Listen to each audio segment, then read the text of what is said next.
జీవం కలిగిన దేవుని మాటలు వినుచున్న మా ప్రియులకు నా హృదయపూర్వక వందనాలు తెలియజేస్తున్నాను. ఈనాడు బైబిల్ గురించి ప్రాముఖ్యమైన ఒక పుస్తకం గురించి తెలుసుకోవాలని నా ఆశ. బైబిల్ పరిశుద్ధ గ్రంథంలో పాత నిబంధన పుస్తకములు 39 పుస్తకాలు, క్రొత్త నిబంధన పుస్తకాలు 27. ఈ క్రొత్త నిబంధన పుస్తకములో ప్రాముఖ్యమైన పుస్తకము ఏదంటే అపోస్తల కార్యము అని నా అభిప్రాయం.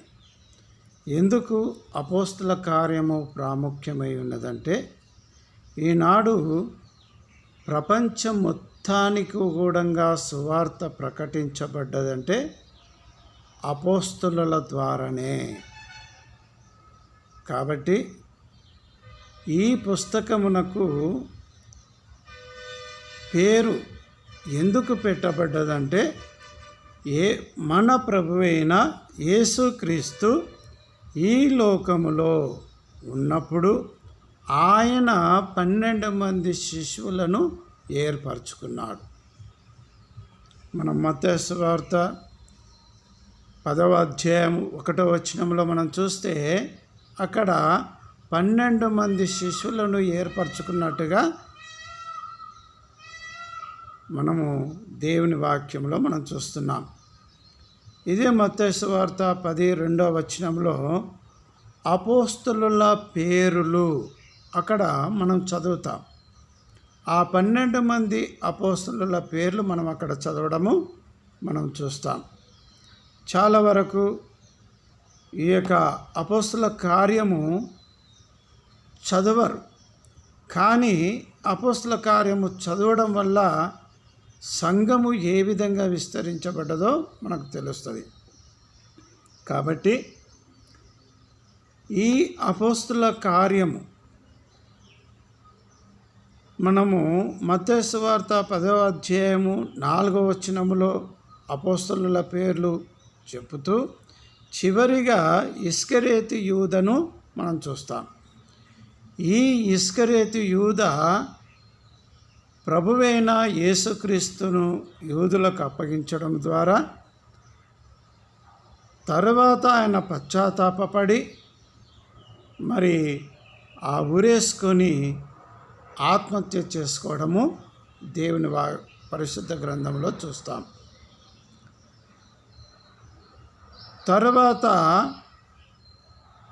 అపోస్తల కార్యము 1వ అధ్యాయం నుంచి మనం చదివితే అక్కడ పేతురు నిలబడి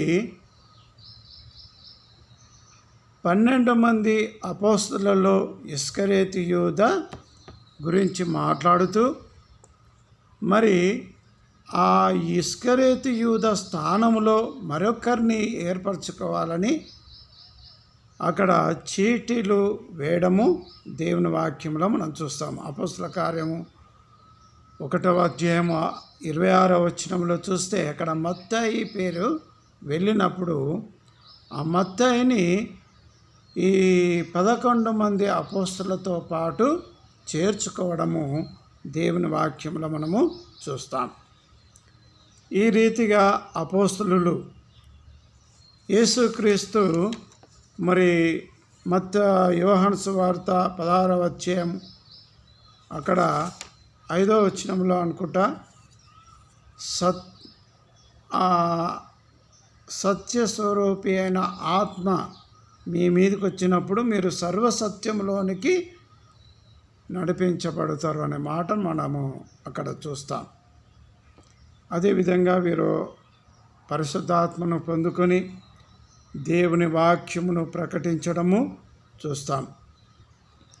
అపోస్తల కార్యము 2వ అధ్యాయము 41వ వచనంలో మనం చూస్తే చాలామంది ఆ పేతురు ప్రసంగమును విని అనేకులు హృదయం నొచ్చుకొని బాప్తిసము పొందిన వారిలో ఇంచుమించు 3000 మంది సంఘములో చేర్చబడినట్టుగా దేవుని వాక్యంలో మనం చూస్తాం.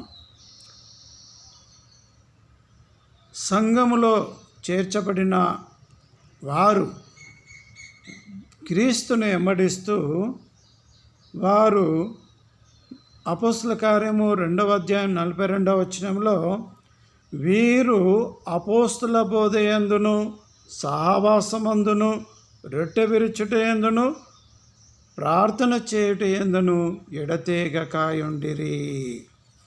చూడండి, అపోస్తలులు చేసిన ప్రార్థన, వారు చేసిన పని విధానాన్ని చూస్తే ఈనాడు ప్రపంచం మొత్తం కూడా క్రీస్తును ఎరిగి ఉంటున్నది. కాబట్టి సంఘము విస్తరణ పొందడము, సంఘము మరి అనేకులు నడిపించబడము దేవుని వాక్యములో చూస్తాం. కాబట్టి ప్రియమైన దేవుని బిడ్డలైన మనము సంఘ చరిత్ర, అపోస్తల కార్యము చాలా ప్రాముఖ్యమై ఉన్నది. కాబట్టి దాన్ని ప్రతి ఒక్కరూ చదవాలని నేను ప్రేమతో మీకు తెలియజేస్తున్నాను. మరి ఏమైనా తప్పులుంటే కామెంట్ ద్వారా నాకు తెలియజేయాలని ఈ యొక్క వాక్యమును ముగిస్తున్నాను. దేవునికి మహిమ కలుగును గాక. ఆమేన్.